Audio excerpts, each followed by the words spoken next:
బులెటిన్లో మరో breaking news. Kamareddy జిల్లాలో ఒకేసారి అదృశ్యమైన ముగ్గురి కథ విషాదాంతమైంది. బికనూరు ఎస్ఐ సాయి కుమార్ మృతదేహం నిన్న లభ్యమైంది. సదాశివనగర్ మండలం అట్లూరు ఎల్లారెడ్డి పెద్ద చెరువులో ఆయన మృతదేహం రెస్క్యూ బృందాలు వెలికితీశాయి.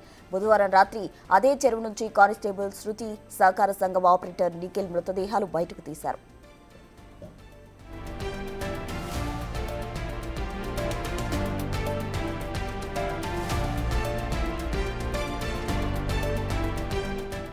మిస్టరీగా మారిన ఈ కేసులో ముగ్గురి కాల్ డేటా, వాట్సాప్ చాటింగ్ కీలకంగా మారింది.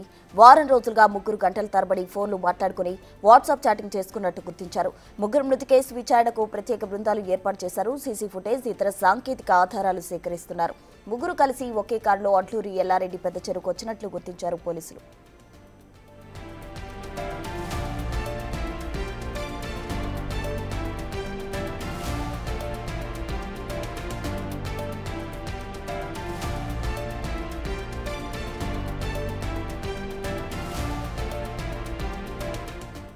ఇక కామారెడ్డి జిల్లాలో ఒకేసారి అదృశ్యమైన ముగ్గురి కథ విషాదాంతమైంది. దీనికి సంబంధించి పూర్తి వివరాలు అందించేందుకు మా ప్రతినిధి రాజేష్ సిద్ధంగా ఉన్నారు. రాజేష్,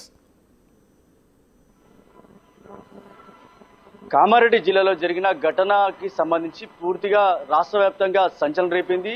అటు బికనూరు ఎస్ఐ కావచ్చు, బీబీపేటకు సంబంధించిన కానిస్టేబుల్ శృతి, అలాగే ప్రైవేటు కంప్యూటర్ ఆపరేటర్ గా పనిచేస్తున్న నిఖిల్, ముగ్గురు కూడా కారులో వెళ్లి అక్కడ ఏదైతే పెద్ద చెరువుకు సంబంధించిన ఆ చెరువులో ఆత్మహత్య చేసుకోవడం జరిగింది. ఇదంతా కూడా ట్రయాంగిల్ లవ్ స్టోరీకి సంబంధించిన సూసైడ్ గా పోలీసులు పరిగణిస్తున్నారు. ఇప్పటికే ఎస్పీ సింధు శర్మ ఈ కేసులో కీలకంగా వివరించి ఒక ప్రత్యేక కమిటీని వేయడం జరిగింది. అసలు ఏం జరిగింది, దీనిపై విచారణ చేస్తున్నారు. గత వారం రోజులుగా ఈ ముగ్గురు మధ్య ఫోన్ సంబంధించిన వాట్సాప్ చాటింగ్ తో పాటు కాల్స్ మాట్లాడుకున్నారు.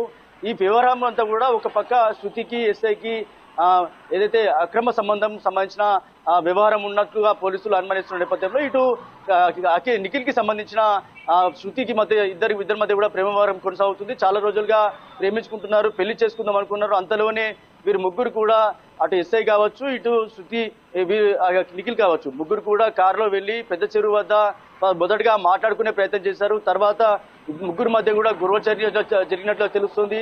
మొదటిగా శృతి చెరువులో పడిన తర్వాత నిఖిల్ చెరువులో పడినట్టుగా తెలుస్తోంది. ఈ వ్యవహారంలో వీరిద్దరిని కాపాడే ప్రయత్నంలో ఎవరైతే బికనూరు సంబంధించిన పనిచేసిన బికనూరు ఎస్ఐగా పనిచేస్తున్న సాయి కుమార్ ఎవరైతే ఉన్నారో వాళ్ళని కాపాడే ప్రయత్నం చేశాడు. అంతలోనే తాను కూడా మృతి చెందడం జరిగింది. దీంతో ఒక్కసారిగా రాష్ట్ర వ్యాప్తంగా కూడా కలకలం రేపింది. ముగ్గురు కూడా పెద్ద చెరువులో ఆత్మహత్య చేసుకోవడంతో తీవ్ర దిగ్భ్రాంతిలో కుటుంబ సభ్యులంతా కూడా తీవ్ర దిగ్భ్రాంతిలో ఉన్నారు. అసలు ఏం జరిగిందో ఇప్పటి వరకు కూడా తెలియదు. చాలా విషయాలు కూడా అనుమానాస్పదంగానే ఉన్నాయి. కేసుకు సంబంధించిన పూర్తి వివరాలు తెలియాల్సి ఉంది. ఇంకా ఎస్పీ సింధు శర్మ కేసు విచారణ కోసం ప్రత్యేక కమిటీ వేసింది. విచారణ తర్వాతనే, పోస్ట్ మార్టం రిపోర్ట్ వచ్చిన తర్వాతనే పూర్తి వివరాలు తెలియాల్సి ఉంది. కానీ ఇంతలోనే చాలా అనుమానాలకు దారితీస్తుంది. వీరి ముగ్గురు మధ్య ఏదైతే ట్రయాంగిల్ లవ్ స్టోరీకి సంబంధించిన సూసైడ్ అటెంప్ట్ ఏదైతే జరిగిందో ఈ పూర్తిగా రాష్ట్ర వ్యాప్తంగా సంచలనం రేపింది. ఇంకా చూడాలి, చాలా విషయాలు తెలియాల్సి ఉంది. వాట్సాప్ చాటింగ్ తో పాటు ఫోన్ కాల్స్, వారం రోజులుగా జరుగుతున్న సంభాషణకు సంబంధించి పూర్తి వివరాలు తెలియాల్సి ఉంది. రాష్ట్ర వ్యాప్తంగా మాత్రం ఈ ఏదైతే మర్డర్కి సంబంధించిన, అంటే ఆత్మహత్యకు సంబంధించిన పూర్తి విచారణకు అయితే కొనసాగుతుందని చెప్పుకోవచ్చు. Right, thank you Rajesh.